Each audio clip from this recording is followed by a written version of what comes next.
న్యాయ పథకం ద్వారా కాంగ్రెస్ చేస్తున్న ప్రచారంపై ప్రధాని నరేంద్ర మోదీ పలు ప్రశ్నాస్త్రాలు సంధించారు.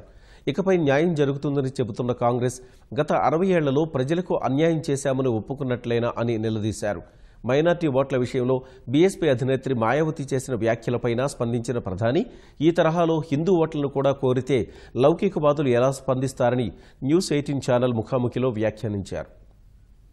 कैंपेन कांग्रेस का चला है, वो कह रहे हैं अब होगा न्याय, और एक ये न्याय स्कीम निकाली है कि न्यूनतम 20% लोगों के लिए 6,000 रुपए माह उन्होंने फिक्स किया है, कहा है कि 72,000 रुपए साल में मिलेगा।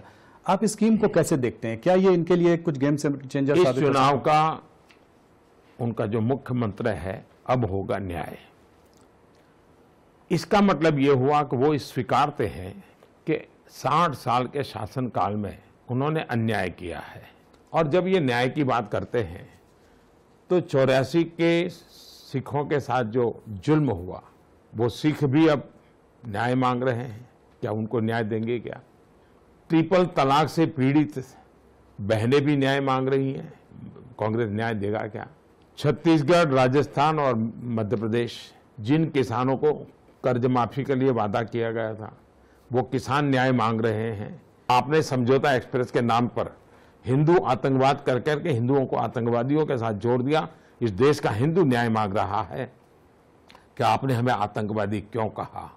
नरसिम्हा राव न्याय मांग रहे हैं कि आपने उनके डेड बॉडी तक को जिस कांग्रेस के लिए जीवन खपा दिया था, कांग्रेस के दफ्तर जाने क्यों नहीं दिया।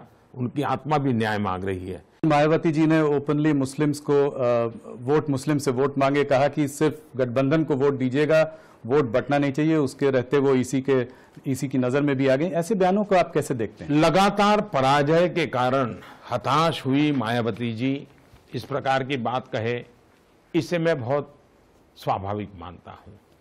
मुसलमानों को स्पेशल वोट करने के लिए अपील करें वगैरह, एक तो ये इलेक्शन कमीशन का विषय है किसको करना है, लेकिन मुझे चिंता मायावती की कम है। मेरी चिंता देश के सेक्युलर का झंडा लेकर के घूमने वाले 24 घंटे से उनके मुंह पर ताला क्यों लग गया है। अगर ऐसी बात किसी ने हिंदू समाज के लिए बोल दी होती तो ये कितनी उठापटक करते, कितने अवार्ड वापसी वाले निकल आते, कितने सिग्नेचर वाले निकल आते।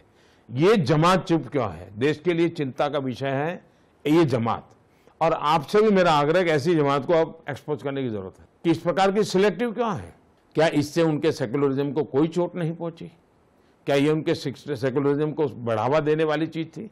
क्या इनके सेक्युलरिज्म को ताकत? इसलिए सबसे बड़ा खतरा ये नकाबी लोग हैं ना, उनका है। आप आक्सपा को कैसे देखते हैं? क्या कोई एक टाइम बाउंड वे में उसको वो किया जाएगा? देश में पहले ऐसी स्थिति पैदा करनी चाहिए कि आक्सपा की जरूरत ही न पड़े।